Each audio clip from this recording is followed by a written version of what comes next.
Banku etikoak giza eta ingurumen balioak sustatzen dituzten proiektuetan zentratzen da. Horren adibide bat FIARE banku etikoa da. Bere sorrera eta funtzionamendua ulertzeko, FIAReko kidea den Mikel Ortigosarekin hitz egin dugu. FIARE banku etikoa da, zer esan nahi du horrek? Bueno, lehenik eta behin da banku bat. Esan dut, ez da toki bat, nolabait donazioak ematen dituena edo ez. Hori da, banku bat, eta ordan maileguak ematen ditu. Baina, claro, finantzatzen dituen proiektuak ez dira edozein mototako proiektuak, dira proiektu berezi batzuk, ez?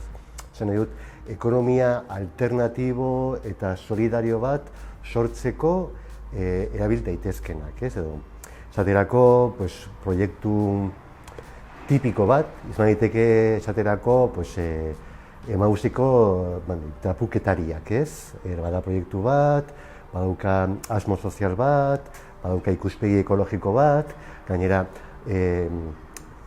antolaketa badauka demokratikoa, kooperatiba da. Halako proiektuak finantzatzen dira. Ez du irabazi asmorik, ordan, beraz, nolabait jendeak inberti dezake dirua banku hontan, nolabait eta inkluso akzioak erosi, baina hortik ez du dirurik irabaziko. Hori da bakarrik bankua sortzeko. Eta gainera berdin da zenbat akzio erosten duzun. Benti bankuan izango duzu boto bat, ez? Ze botoa dute jendeak du botoa, ez diruak, ez? Ordan, helburua da ekonomia hori sortzea eta batez ere beste bankuetan finantzazioa lortzeko zailtasunak dituzten proiektu sozialak edo proiektu ekologikoak hoi ere zerbitzua ematea. Guk orain ikusten dugu, lehenik eta behin, igual komeni dela banku hori gobernuzkapoko erakundeen inguru horretan edatzea eta hoiei zerbitzua ematea eta haien nolabait sustengua lortzea, ez? Eta hoien bidez ari da nolabait gizarteratzen, ez? Gero, hemen geltoki proiektuan ere hemen bankua dauka, hemen bere nolabait bere informazio puntua, eta honen sortzaile ere aritu da, naiz eta orain hemengo bazkidez izan, eta nolabait bazkide laguntzaile, baina ez da bazkide osoa, ez? Ordan, hemen iruditzen zaigu momentu honetan Nafarroan geltoki proiektua izan daitekeela elementu estrategiko bat gizartean eragina izateko, ez? Nik batez ere ikusten dut behar dela tresna finantziero bat herritarren proiektu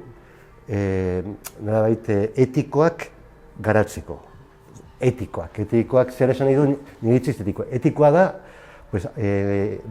azken batean jendearen eskubideak garatzeko edo bermatzeko sort daitezken proiektuak.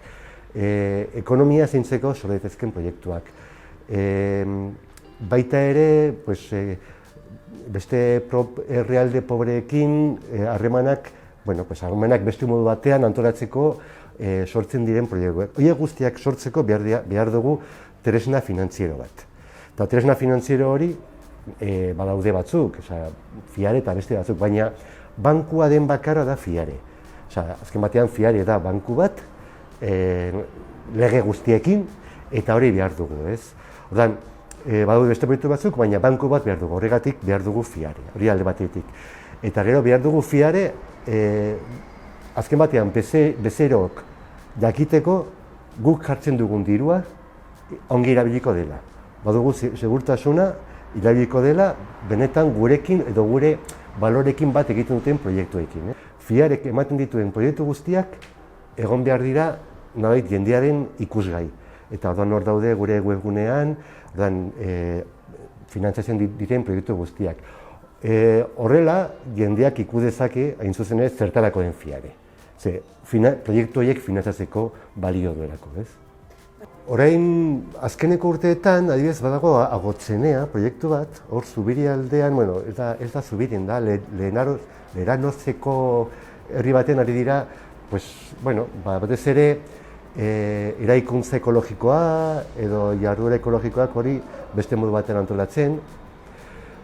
Gero, historiko bat, izan da, adibidez, Joseneak, hor Irunberri aldean, egiten dituenak hori teak eta alako produktuak, baina beti ere ikuspegi sozial batetik, bueno, alako proiektu. Beti ere, agroekologia lantzen da, ez? Lantzen da insertzio soziala, lantzen da kooperazioa, bueno, alako proiektua. Banku etikoa hasi da hazten, oraindik ere ez die itzale egiten beste bankuei noski, eta gainera bere helburua ez ditzateke izango nolabait besteekin lehiatzea, ez da? Azken batean, zerbitzu ematea, benetan nahi ditugun proiektuak aurrera ateratzeko. Orduan, bankuaren etorkizuna nik ikusten dut lotuta bestelako ekonomia hori horren garapenarekin, ez? Asko garatzen bada, bankua izango du zerbitzu gehiago eman beharra eta gehiago haziko da. Eta pixkat horri lotuta ikusiko nuke. Bankutik ere saiatzen gara bestelako ekonomia hori garatzen, ez? Baina, azken batean banku bat da, ez da gehiago, baina, alde horretatik saiatzen gara hemen bezala beste esparru batzuetan, ekonomia hori garatzen.